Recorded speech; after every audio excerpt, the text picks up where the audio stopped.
Hello everyone, welcome to another mini blog. তো সকাল সকাল স্নান টান করে রেডি হয়ে গিয়েছি। না আজকে আর কলেজে যাচ্ছি না। আজকে একটা হলো ইনভিটেশন আছে, একটা বার্থডে পার্টির। তো সেখানেই যাচ্ছি। আর কোথায় যাচ্ছি মানে কোন জায়গায় যাচ্ছি সেগুলো পরে তোমাদের বলছি। আগে দেখাই আমার মা বাবাকে। তো আমার বাবা সবসময় ওরকমই করে, ডোন্ট মাইন্ড। ঠিক আছে, তো প্রথমেই অটোতে উঠে পড়েছি। অটোতে রানাঘাটে এসেছি। রানাঘাটে একটা কাঁসা পিতলের দোকানে এসেছি একটা থালা নেওয়ার জন্য।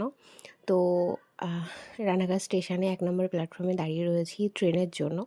ট্রেনে করে যাচ্ছি বাতকুল্লা। বাতকুল্লা হলো আমার একটা মাসির বাড়ি আছে, মাসির মেয়েরই জন্মদিন 1 বছরের। তো সেখানেই যাচ্ছি। তো বাতকুল্লা চলে এসেছি। বাতকুল্লা আমি এর আগে 2বার ঠাকুর দেখতে এসেছি। তাছাড়া আমি কোনো দিনই আসিনি এমনি কারোর বাড়ি। তো এই মাসির বাড়িও আসা হয়নি কোনো দিনও। তো এই প্রথম আসলাম। তো দেখো, এখানে পৌঁছেও গিয়েছি। আর ভেতরের ডেকোরেশনটা খুব সুন্দর করেছিল, আমার খুব পছন্দ হয়েছিল। মানে মাসির মেয়েরই তো জন্মদিন, তো একটু পিঙ্ক পিঙ্ক থিমের মধ্যে রেখেছিল।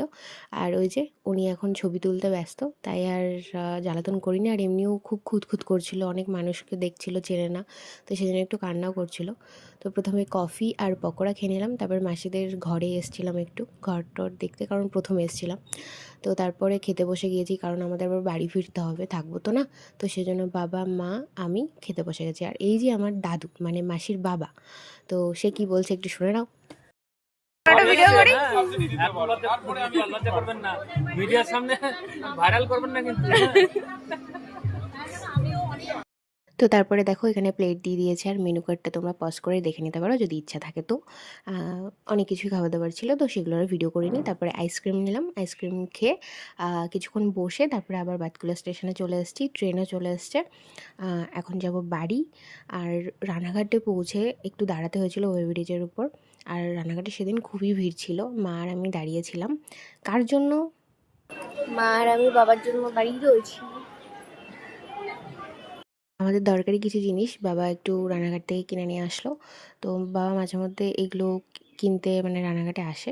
মানে আসলে রানাঘাটে যদি কোনো দরকারে আসে তো এগুলো কেনে। তো সেগুলো বাড়ি গিয়ে তোমাদের দেখাবো। তারপরে একটু অটো স্ট্যান্ডে এসে অটোতে উঠে বাড়ি চলে আসলাম। বাড়িতে এসে যে 3জন তো আমাদের জন্য ওয়েট করে থাকে, তো ওয়েলকাম জানানোর জন্য। যাই হোক, তো এবার দেখাই কী কী কিনেছি। তো একটা বড় হারপিক 1 লিটারের, ঠিক আছে, যেটা আমি উঁচু করতে পারছি না এক হাত দিয়ে। তারপরে আমাদের জন্য একটা ফেস ওয়াশ, মানে আমি আর মা মাখি। তো একটা লাইট, এটা বাবার ফুল তোলার কাজে লাগে। আর এই যে একটা সেলোটেপ মেশিন আর একটা স্ট্যাপলার, এগুলো আমার আমার দরকারি। তো ভিডিওটা বাই বাই।